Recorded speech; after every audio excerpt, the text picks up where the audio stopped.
On the show today, he helps Liberty football succeed on the field, but it's what Trey Turner does off it that makes the biggest difference. And we bring you the story of a soccer legend who helped Liberty's program reach new heights. It's all ahead on this edition of Game On.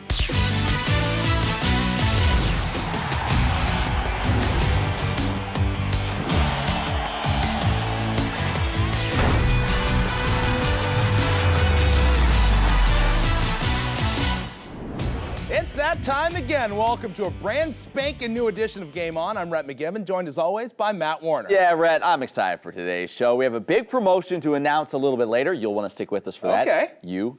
And I'm also excited because Liberty football, Rhett, they're back to their winning ways. Yeah, that's right. The Flames looking for their second win in a row would have to come against the top team in the Northeast Conference, the Duquesne Dukes. The rain would be off and on in this one, and overall just fantastic, miserable, cold nights for football. That's right. 2016 Jerry Rice Award winner A.C. Hines would have an amazing first half. With the Flames up by 7, Hines would find a gap and then just turn on those Jets for a 79-yard touchdown, which would even up the score. He would go on to score another one in the first half as well, a part of his 200-plus yard first half. Let's head to the second half. The Flames trailing 24-10, 6:33 left in the third, and Buckshot Calvert would find B.J. Farrow in the back corner of the end zone. Farrow's leaping grab would cap off a 10-play, 70-yard drive. With the Flames trailing 24-20 after a Probert field goal, A.C. Hines, he looked to bust it open again, but no, Lucas Irons. He'd strip him of the ball, giving the Flames possession at the Duke's 23-yard line. The Flames would drive to the 2-yard line where Carrington Mosley would just plunge into the end zone, capping off the Flames' 20-point unanswered run. The Flames win it 27-24, advancing to 5-4 on the season. With more on the comeback victory, it's Matt Warner and head coach Turner Gill. Yeah, thrilled to be joined by Coach Gill as always. Appreciate you stopping by. Great to be here again. Big win, big comeback over Duquesne to take it 27-24. What changed for your defense in the second half? Because you guys flipped a switch, gave up 2 first downs the entire second half. What was the difference? I assume it was the words you spoke at halftime, or was it something schematically? What changed? Well, I got to give credit to our defensive staff, Coach Wimberly, Coach Singletary, Coach Bookbind, and Coach Roberts. They made some adjustment. Well, we decided to do a little bit of a different scheme to help us in our run fits. And, again, really the 2 big plays they had were just purely missed tackles. And the guy, pretty good football player, and did it. So they did a great job of gathering up our guys, getting our troops ready to go, and making the adjustment, then making plays, both offensive and defensive. But that was a heck of a ball game for our defensive perspective. A complete turnaround in one half. You forced 4 turnovers. The previous week, you had forced 3. You almost have half your season total in the last 2 weeks. Has it been something that you guys have done to put guys in position? You know, we've had a lot of interceptions lately. Or is it kind of one of those things that's a little bit contagious? When you force a turnover or 2, are guys more aware of it? What has been the difference the last couple of weeks? Because you guys have really changed in that regard. Well, I think maybe even 3 weeks ago, we kind of emphasized a little bit more in practice. We slowed down the practice a little bit more. We got more emphasis on taking the ball away. We started using the word take away, take away, take away. I mean, turnover, take away. It's the same thing, but just a little change in the words, and then also just the way we went about doing our things on practice. Emphasize taking the ball away, putting more emphasis on that. Then we also, again, you probably saw about the trash can. The trash can, yeah. We put that on the sideline there. We tried to emphasize it, be intentional in seeing it and hearing it visually, and maybe giving them a little bit more encouragement to try to go after the football a little bit more on game day, to say, hey, I get a turnover, I get to go over here and do this, sign a football, throw it in the trash can, and show some recognition. So it's worked so far. Now, some guys you played with back in the day went to Coach Osborne and said, we want a trash can on the sideline. What would his reaction have been? Probably not. Wouldn't have gone for that. Things are a little different nowadays. Hey, you run the ball most successful day rushing, 210 yards. You ran it more times than you had in any game this year. Was that by design? Did the weather kind of impact that? Or as the game went along, did you feel like we're kind of wearing them down? What was the decision process there? Well, all the above. We wanted to go a little bit more up-tempo. The weather was a little bit an issue, but we just really felt like that we could run the ball a little bit more efficiently. And let's just go after them a little bit more physical, and then the up-tempo caused us to do that. So great job by our offensive staff to really make a small little adjustment as far as at halftime, too. And our guys made a little bit more play. So our O-line played a great game. Yeah, and of course, Carrington Mosley, Frankie Hickson both had great games as well. Good luck this week as always, and we'll plan on seeing you right back here next week. Right. Thank you, and to God be the glory. Yep, Rhett, back over to you. Thank you, Matt. Well, if you look up the verb volunteer in the dictionary, it is defined as to freely undertake a service. Here at Liberty University, volunteering is a focal point in the school's DNA. For punter Trey Turner, volunteering was much more than a school requirement. It was a calling. You know, I was taught very early on that no matter what you do, you're supposed to serve others. And I always had other people pouring into my life. And so, you know, I knew there was going to be a point in time to where I was old enough to where I could reach back and pour into others as well.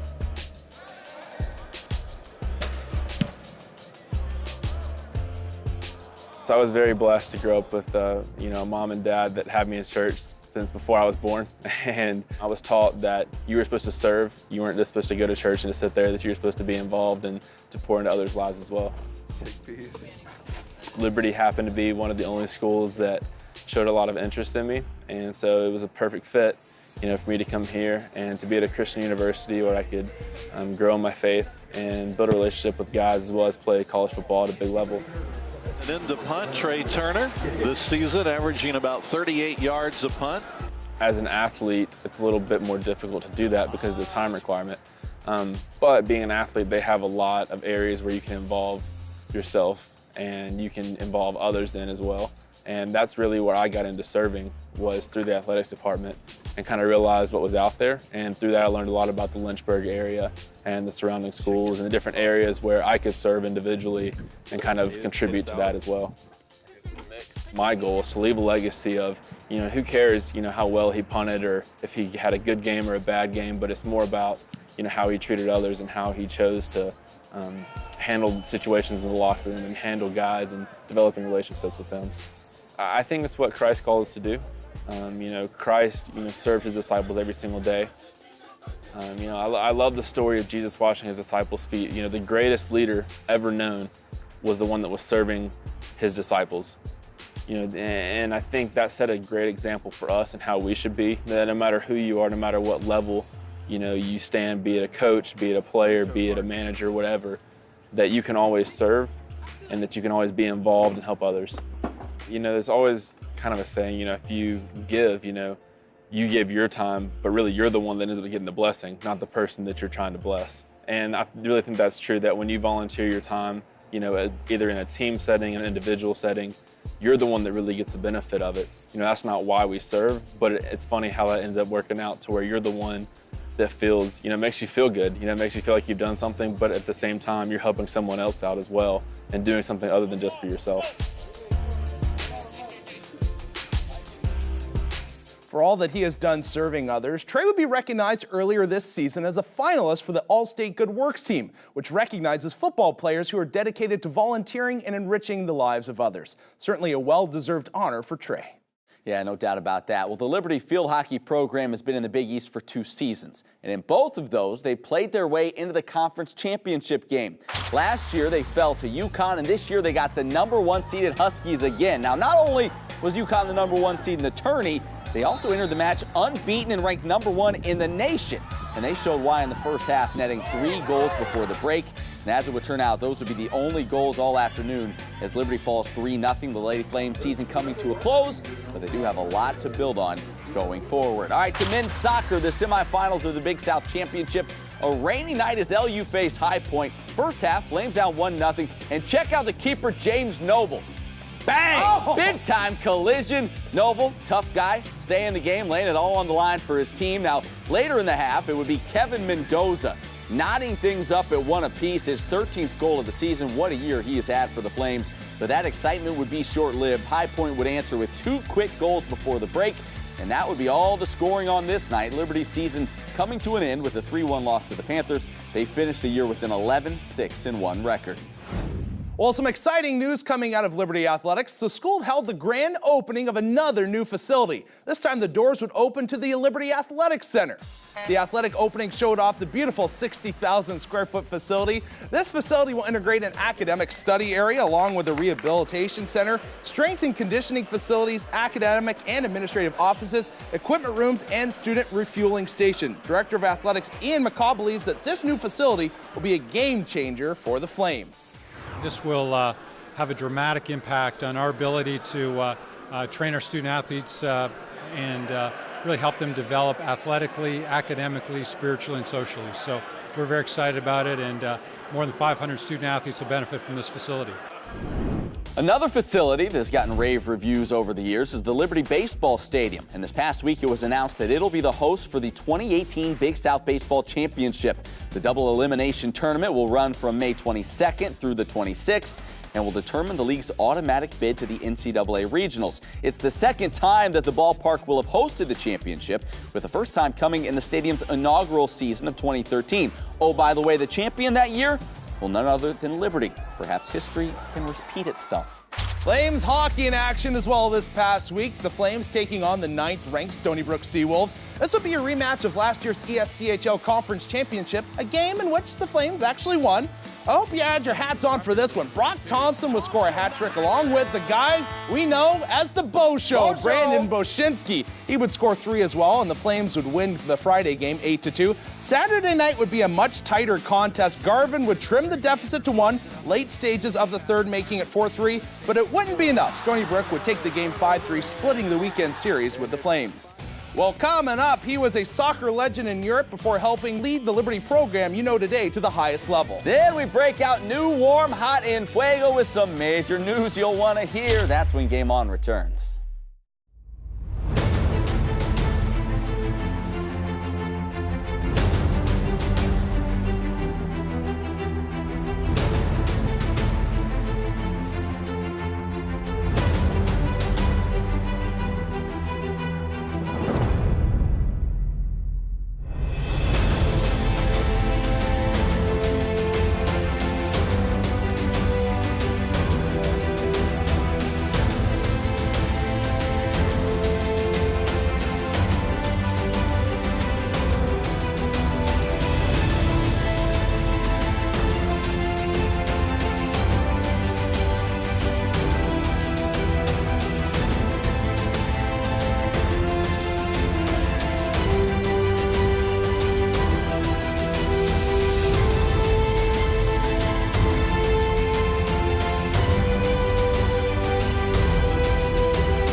You have learned not just how to make a living, but also how to live.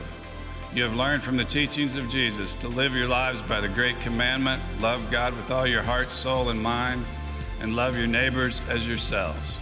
Liberty's mission is to train young people to succeed in every profession and to be the salt of the earth and the light of the world. The more people tell you it's not possible, that it can't be done, the more you should be absolutely determined to prove them wrong. Treat the word impossible as nothing more than motivation. As long as you have pride in your beliefs, courage in your convictions, and faith in your God, then you will not fail.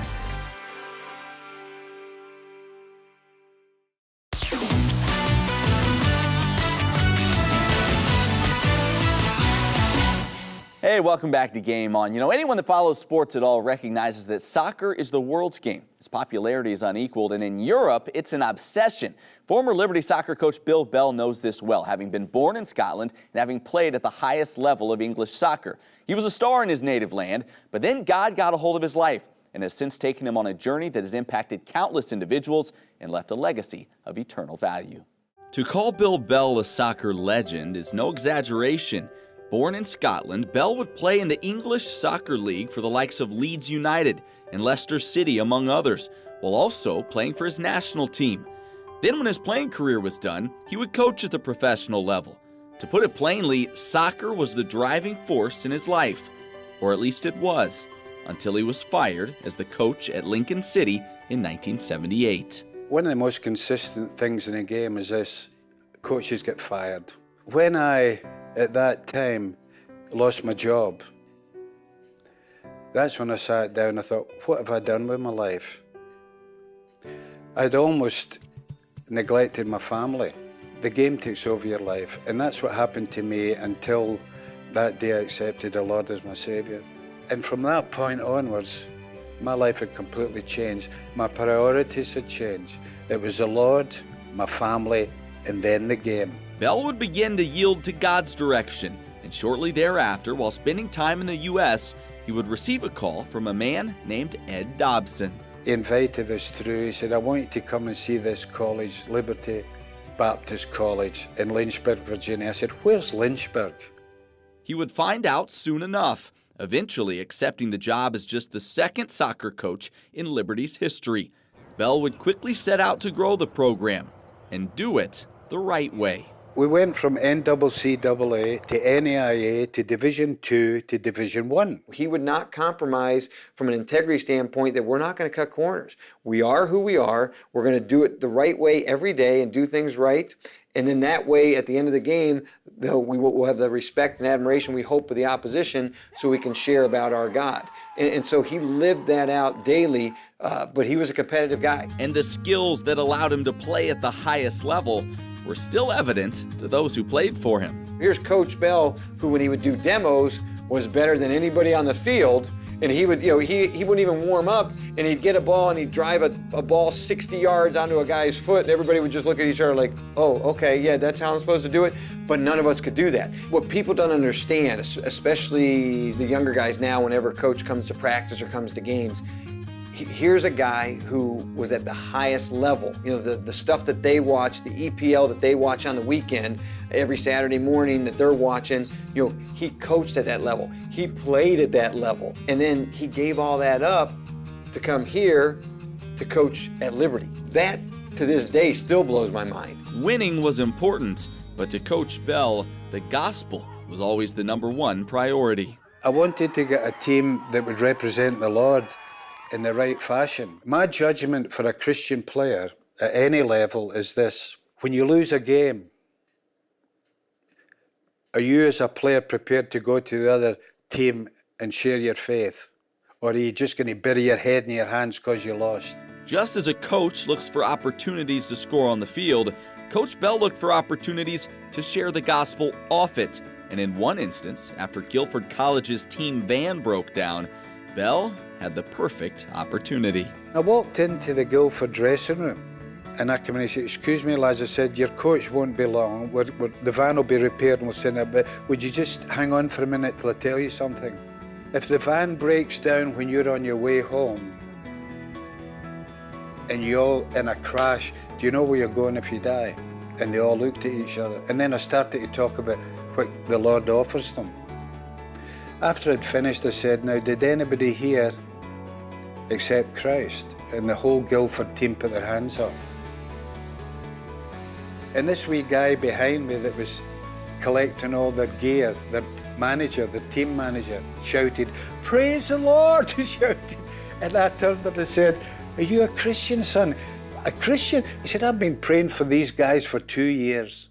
The wins off the field were accompanied by wins on it. In 21 years at Liberty, the Flames posted 12 winning seasons. Bell was doing what he set out to do. But then one day a trip to the mailbox would change everything. Mary went down to pick up the mail. And she came back with 2 letters from England. And it was from 2 inmates, one from the north of England, one was from the south, Christians. They had read in a magazine in England that I had left the professional game and gone to Liberty. I opened the letters in front of Mary. We sat there and opened them. And they were appealing to me to say, will you and Mary consider coming across to Feltham Prison in London? Feltham Prison was the largest young offenders prison in Europe. And with one visit, Bill Bell and his wife Mary knew that God was calling them to leave Liberty and focus on ministering in the prisons. I knew in his heart of hearts, he loved soccer, he loved Liberty, but more importantly, he loved God, and he felt God pulling him full-time to this prison ministry. The Bells would launch Within the Walls Prison Ministry, using his platform as a former pro soccer player to grab the attention of many young men whom society had forgotten and were desperately looking for hope. Thank you for sending Jesus to die on the cross for me. By surrendering to God's call, Bill Bell has lived a life of impact, influencing those around him by way of the gospel and the game of soccer, and also creating a legacy that will carry on for generations. I think all of us are living out what Coach Bell taught us through the process. And so, you can't really quantify the impact and the influence that he's had, but you can see it throughout the country, throughout the world. Well, thanks so much to Coach Bell for telling us his story. Well, if you watch the show at all, you know this is the time when we usually do warm, hot, and fuego. Yes. But today we have a special announcement first. For the first time ever, we're unveiling our brand new warm, hot, and fuego t-shirts. How good do those things look, Rhett? Oh. Get this, pretty sharp, huh? So nice. Beginning on Monday, on our social media pages, @GameOnLU, you can find us there, Facebook, Twitter, the like. We're launching a promotion where you can win one of these shirts for yourself. So check us out on Monday. Stay tuned.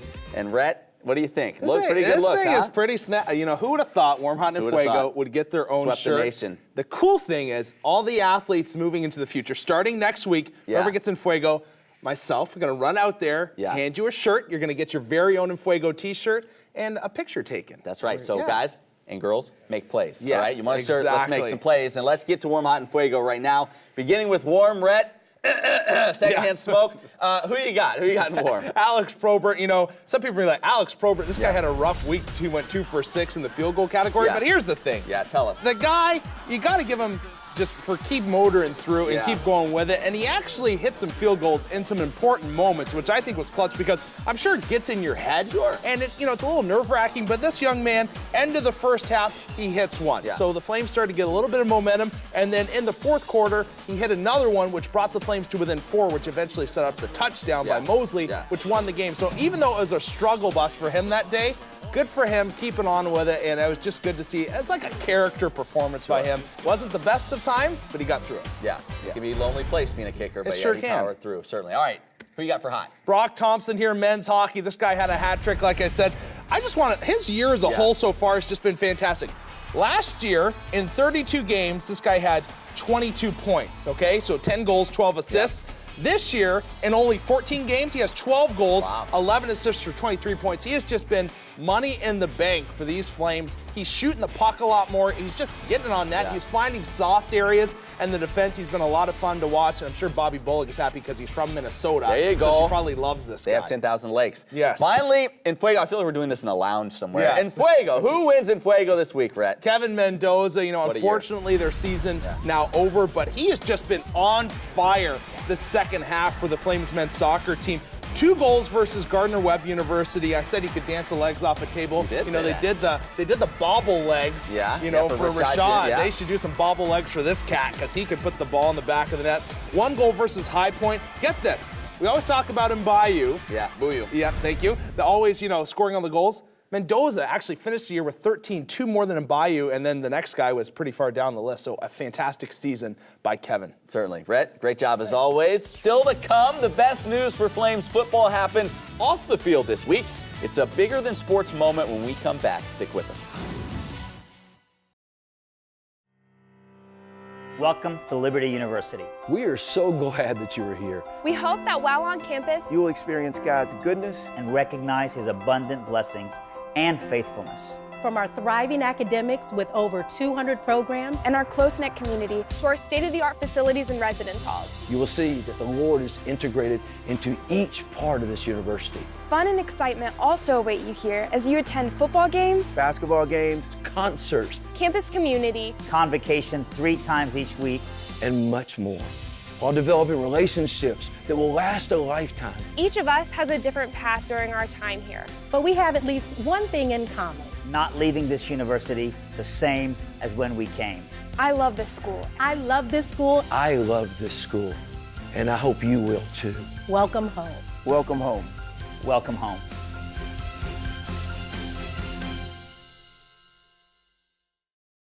You might have heard some things about Liberty University, like how we're just a little Christian school in the middle of nowhere. And there's nothing to do here. I mean, come on. You know us. Boring. Boring? Yeah. They say we don't work as hard, think as hard, try as hard. I object. The truth is, well, we might surprise you.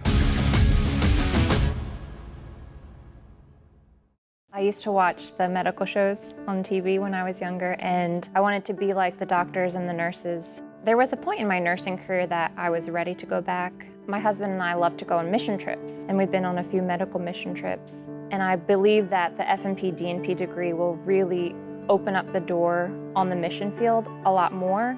I think there was a few things that stood out on this campus, how much the faculty truly cared for us as students, wanting us to succeed in pursuing higher education.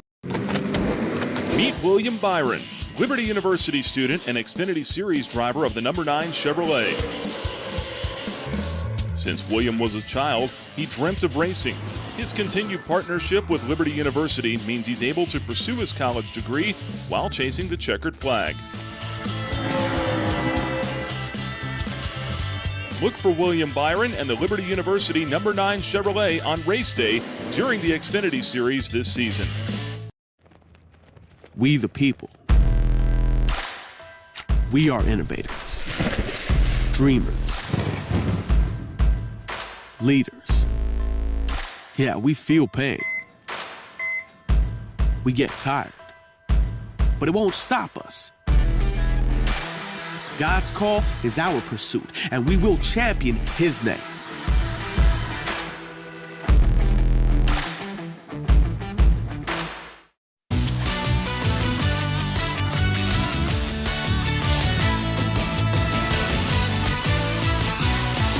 Hey, welcome back to Game On. You know, Rhett, oftentimes we focus so much on what's happening on the field, the winning, the losing, that we can forget about the most important things. Yeah, that's true. And this past week, the Liberty football program gave us a reminder of what this school and what the mission of this school is all about.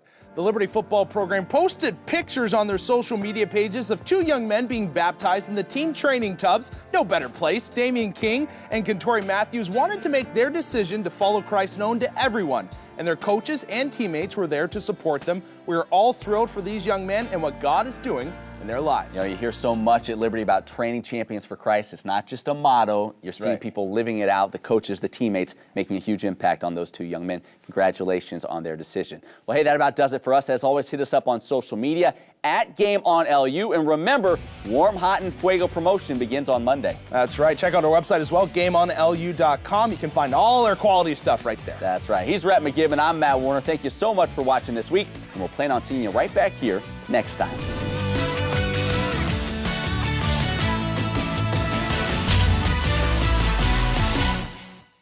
Did you know, out of 2,100 colleges and universities, Liberty's online programs are ranked in the top 10 for quality, affordability, and accessibility?